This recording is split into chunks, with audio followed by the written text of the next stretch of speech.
الحمد لله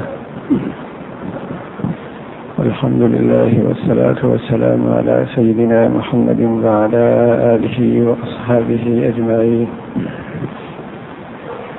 الحمد لله والصلاة والسلام على سيدنا محمد وعلى آله وأصحابه أجمعين. أما بعد فأعوذ بالله من الشيطان الرجيم. بسم الله الرحمن الرحيم. النبي أولى بالمؤمنين من أنفسهم وأزواجه أمهاتهم وأولو الأرحام بعضهم أولى ببعض. وعن علي رضي الله تعالى عنه عن النبي صلى الله عليه وسلم: يأتي على الناس زمان لا يبقى من الإسلام إلا اسمه ولا يبقى من القرآن إلا رسمه، مساجدهم عامرة وهي خراب من الهدى، أو كما قال عليه الصلاة والسلام. صدق الله العظيم. اللهم صل على سيدنا محمد وعلى آل سيدنا محمد وبارك وسلم. اللهم صل على سيدنا محمد وعلى آل سيدنا محمد وبارك وسلم. اللهم صل على سيدنا محمد وعلى آل سيدنا محمد وبارك وسلم. میرے معزز مسلمان بزرگوں اور عزیز بھائیوں،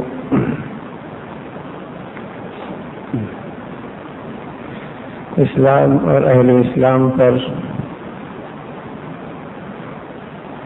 اس دنیا کی تاریخ میں مختلف احوال آتے رہے. سب سے پہلے جب رسول کریم صلی اللہ علیہ وسلم اس دنیا سے تشریف لے گئے تو ایک دنیا کے اندر بڑا فتنہ برپا ہوا اسلام کے خلاف، اور بہت سارے قبائل اسلام کو چھوڑ بیٹھے. اس وقت بھی دنیا کو پروپیگنڈا کا موقع ملا. اہل اسلام اس آزمائش کے گھڑیوں سے گزرنے لگے، لیکن حضرت صدیق اکبر رضی اللہ تعالیٰ کی بصیرت تھی کہ یہ فتنہ دب گیا. یہ سلسلہ چلتا رہا. پھر ایک وقت آیا، تتاریوں کا دور آیا، اور یوں لگا کہ شاید دنیا کے اندر سے اسلام اور اہل اسلام کا نام و نشان ختم ہو جائے گا. اس لیے کہ مسلمانوں کی حالت یہ ہوتی کہ اگر کوئی تتاری کہتا کہ یہاں ٹھہرو، میں ابھی تمہیں ذبح کرنے کے لیے کچھ گھر سے لے کے آتا ہوں، تو مسلمان کے اندر اتنی ہمت نہ ہوتی کہ وہاں سے چل پڑتا، اس کے آنے کے انتظار کرتا. لیکن پھر بھی اللہ رب العزت نے اس امت کے اندر ایسے افراد پیدا فرمائے کہ دین پھر پھلا پھولا. آج بھی امت مسلموں پر کچھ احوال پہلے ایام سے، پہلے زمانے سے کچھ کم نہیں ہے. چاروں طرف سے مسلمان اور امت مسلمہ فتنوں کے اندر، آزمائشوں کے اندر گھری ہوئی ہے. دنیا کفر نے ایک بہت طویل منصوبہ بنایا. ایک دور تھا جب تتاریوں کے بعد مسلمانوں میں ایک جرنیل پیدا ہوا.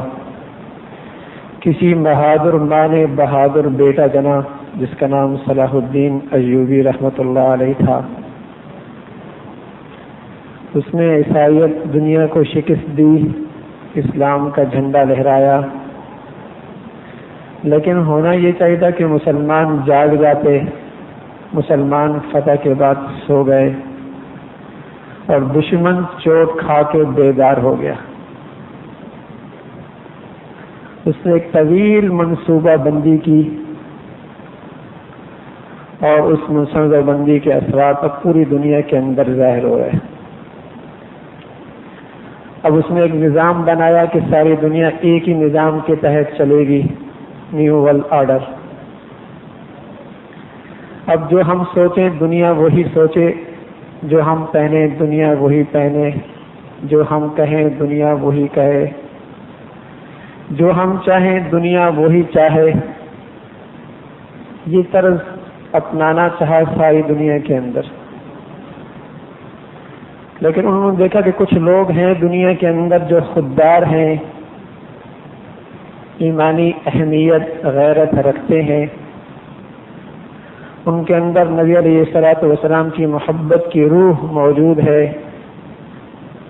اور جب تک یہ موجود ہے ہمارا نظام دنیا پہ غالب نہیں آ سکتا۔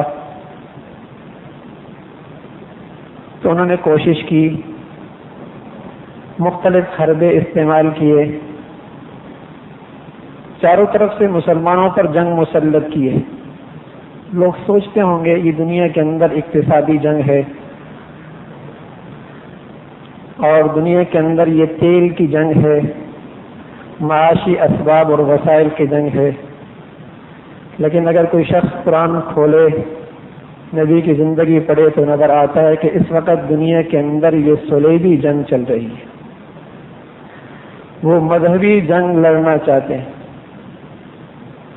اور مسلمانوں کے خلاف چاروں طرف سے وہ مسلح ہیں۔ ایک طرف تو وہ فوجی لحاظ سے مسلمانوں کے علاقوں پر جہاں چاہتے ہیں ڈیرے جما لیتے ہیں،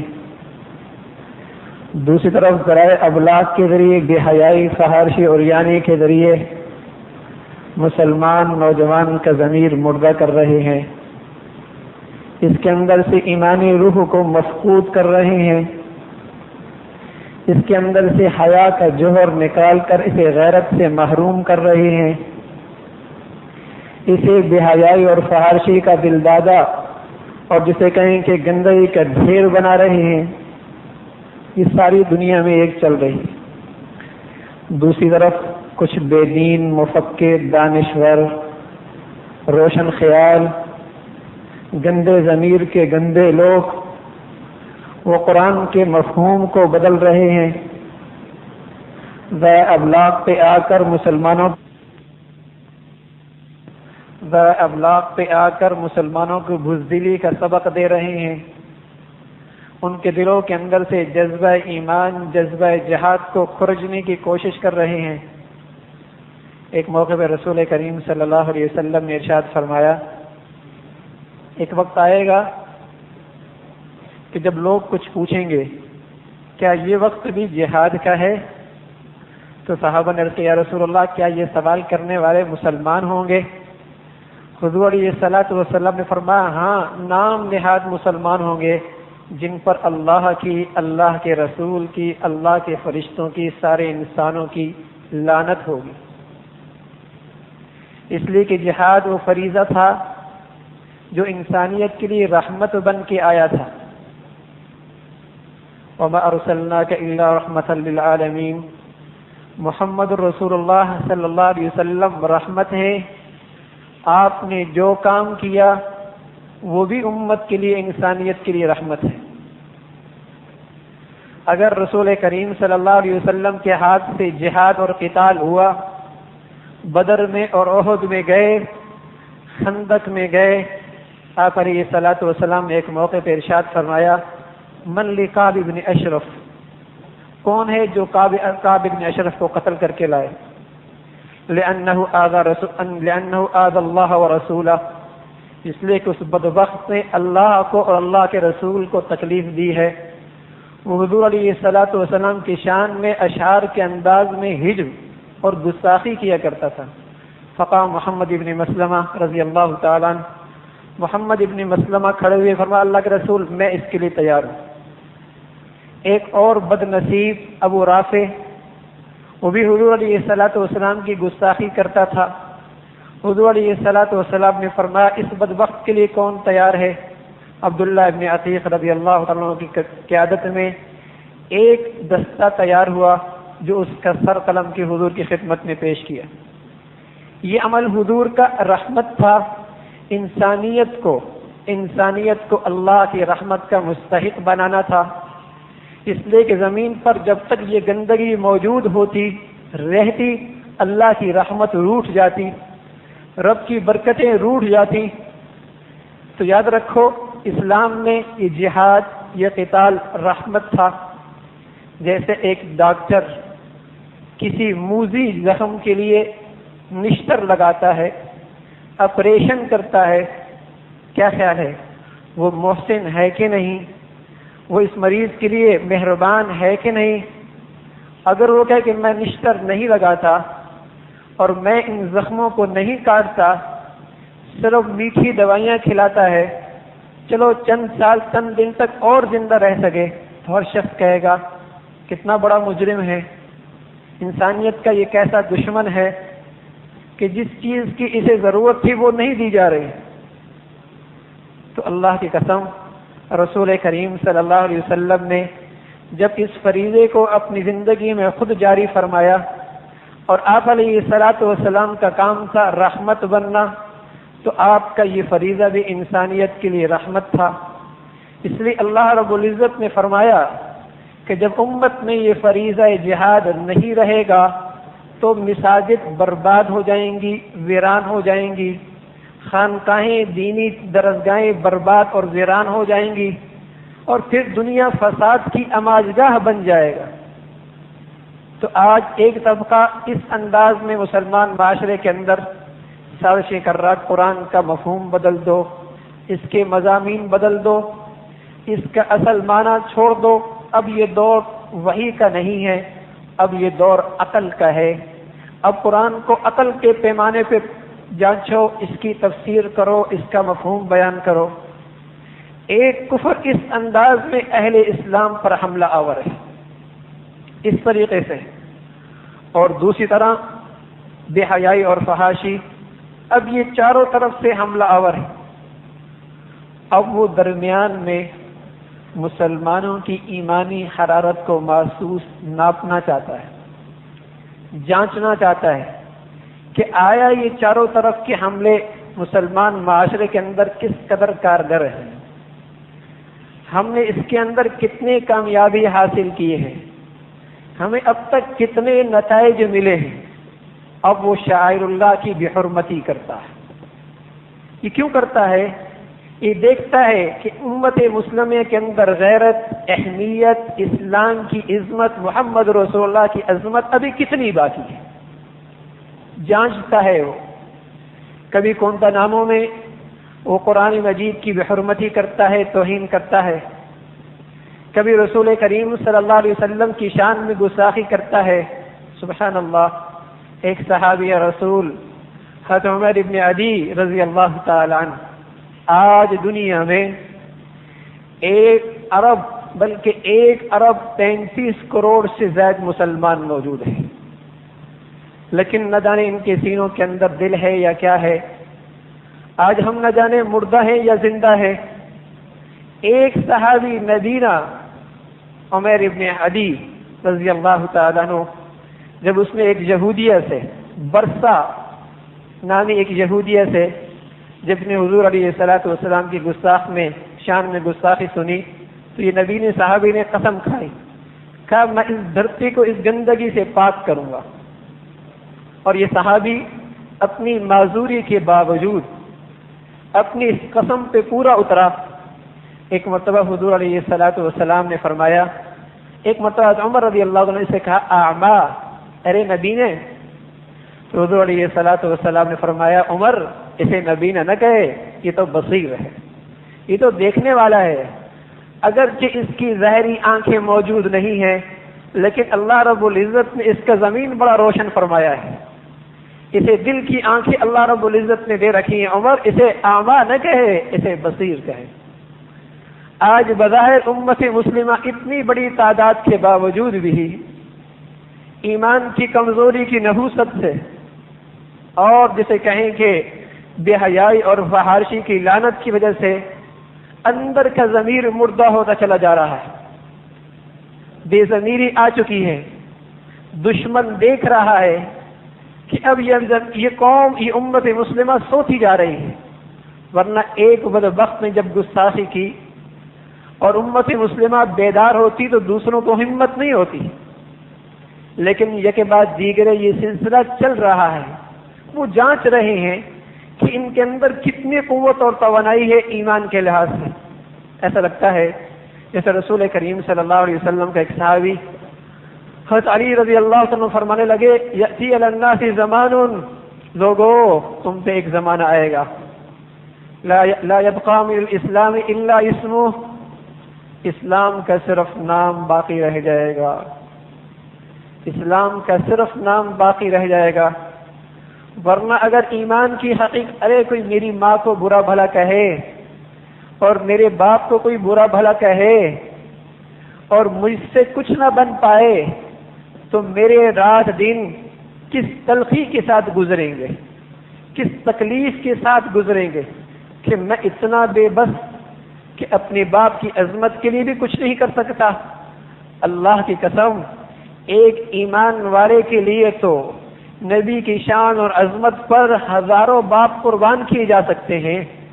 النبی اولا بالمؤمنین، النبی اولا بالمؤمنین، کہ نبی تو اہل ایمان کے ہاں بہت قرب کا تعلق رکھتا ہے، بڑا قریبی تعلق رکھتا ہے، یہاں تک کہ من انفسہم، اپنی جانوں سے بھی زیادہ، اپنی جانوں سے بھی زیادہ. اگر نبی کی حرمت کے لیے، نبی کی حرمت کے لیے مسلمان کو اپنی جان دینی پڑی تو یہ مسلمان کی سب سے بڑی پہچان ہوا کیا کرتے تھے، سب سے بڑی پہچان یہی ہوا کرتے تھے. غازی علم الدین شہید رحمۃ اللہ علیہ دشمن پہچان چکا ہے، آج مسلمانوں میں غازی علم الدین نہیں باقی رہا. جب یہ نوجوان ایک گستاخ رسول کو جہنم واصل کر چکا اور اسے جہنم تک پہنچا چکا تو اس زمانے کے اندر شوکت علی خان زندہ تھا، اقبال بھی زندہ تھا. اس نوجوان کے قدموں میں پڑ گئے. یہ خالق دین حال کے اندر انگریز کی عدالت میں لگی ہوئی تھی. اس نوجوان کے خلاف کیس دائر تھا کہ اس نے ایک شخص کو قتل کیا ہے. شوکت علی خان بھی آئے، اقبال بھی آیا، کہنے لگا غازی علم الدین ایسا کر تو ایک مرتبہ صرف یہ کہہ دے کہ میں اس وقت ہوش میں نہیں تھا، تجھے بچانا ہمارا کام ہے. سبحان اللہ.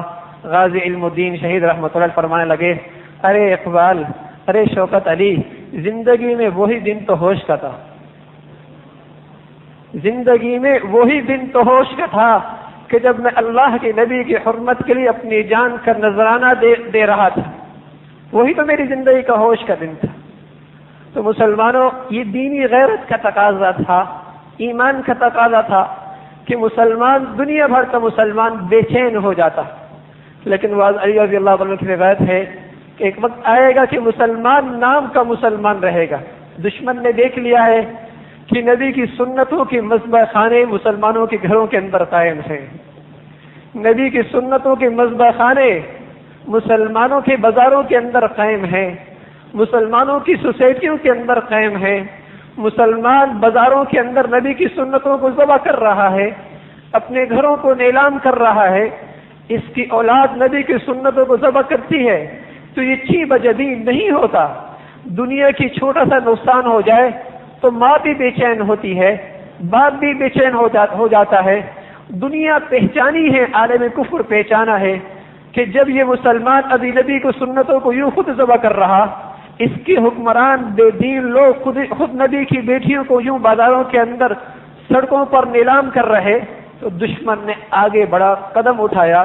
اسے حوصلہ ہوا، اسے ہمت ملی کہ اس نے نبی علیہ الصلوۃ والسلام کی شان کے اندر گستاخی کی. میرے دوستو، اس وقت میری اور آپ کی ذمہ داری کیا بنتی ہے؟ یقیناً ہم بظاہر بے بس ہیں، کچھ نہیں کر سکتے، لیکن کیا اتنا بھی نہیں کر سکتے کہ آج کے بعد اپنی زندگیوں سے اظہار کریں اپنی نبی کی محبت کا، اپنے گھروں سے اظہار کریں اپنی نبی کی محبت کا، اپنے رہن سہن سے بتائیں کہ ہمیں اپنی نبی سے محبت اور تعلق ہے، اپنی بازار اور معاشرت کی زندگیوں سے اس بات کا اعلان کریں کہ ہمیں اپنی نبی سے محبت ہے. یہ دوسرا قدم ہے کہ ہم ان کی مصنوعات کا بائیکاٹ. کچھ غیرت بھی ہوتی ہے، کچھ اہمیت اسلام بھی ہوتی ہے، کوئی نبی علیہ الصلوۃ والسلام کی محبت کا تقاضا بھی ہوتا ہے. کیا اتنا بھی نہیں کر سکتے کہ ان کی مصنوعات کا بائیکاٹ کریں اور یہ عزم کریں کہ زندگی کے اندر آئندہ ان کی مصنوعات کو استعمال نہیں کریں گے؟ ہم اپنے پاؤں پہ کھڑے ہوں گے، ہمیں نبی علیہ الصلوۃ والسلام سے تعلق ہے، تو میرے دوستو اتنا تو کر سکتے ہیں، اتنا بھی کر لیں۔ ایک بوڑھیا جب حضرت ابراہیم علیہ الصلوۃ والسلام کو آگ کے اندر ڈالا گیا تو وہ بوڑھیا تھوڑا سا پانی لے کے آ رہی، اس سے کہا کہ تو تھوڑا سا پانی لے کے آ رہی ہے، اس سے تیرے خلیل کا تھوڑی آگ بجھے گی؟ کہ میں بھی جانتی ہوں اس سے خلیل کی آگ تو نہیں بجھے گی، لیکن میں دوستی کا حق تو ادا کرتا ہوں، جتنا میرے سے بن سکتا ہے وہ میں کر لوں۔ تو میرے دوستو ہم بھی نبی کے غلام ہیں، یقیناً وہ جو ہمیں کرنا چاہیے تھا اگر ہم نہیں کر پا رہے تو خدارا اتنا تو کر دیجئے جو ہم کر سکتے، تاکہ ہمارا نام بھی کل قیامت میں نبی کے غلاموں میں شامل ہو جائے اور حضور کے سامنے حاضر ہو کر ہم شفاعت کے لیے کہہ سکیں، اور آپ کے دستے مبارک سے حوض کوثر کا پانی پینا ہم اس کو اپنا جسے کہیں کہ اپنے لیے اعزاز سمجھ سکیں۔ خدا را ہم اتنا تو کر سکیں کہ ہم عزم کر لیں کہ اپنی زندگی، اپنے گھر کی زندگی، اپنے معاشرے کے اندر جہاں جہاں میری رسائی ہے، جہاں جہاں میرا اختیار چلتا ہے، اپنی نبی کی سنتوں کو زندہ کروں گا، اپنے نبی کے طور طریقوں کو زندہ کروں گا، اور جتنا مجھ سے ہو سکتا ہے میں ان غیروں کی مصنوعات کا بائیکاٹ کروں گا، اور اللہ سے رات کے تنہائیوں میں اللہ سے دعا کروں گا، اے اللہ ان ظالموں کو، ان کافروں کو عبرت کا سامان بنا لے، اور اپنی نبی کی حرمت کے لیے میری زندگی کو اپنی نبی کی حرمت کے لیے قبول فرما لے۔ میرے دوستو اتنا تو کر لیجئے، اللہ کی ذات سے میرے ہو سکتا ہے اللہ رحمت کا معاملہ فرما دے، اور ہمارے دن اور ہماری زندگی ذلت والی کو بدل کر عزت کی زندگی کے فیصلے ہمارے لیے فرما دے۔ اللہ رب العزت بھی عمل کی توفیق نصیب فرما دے۔ فآخر دعوانا الحمدللہ رب العالمین۔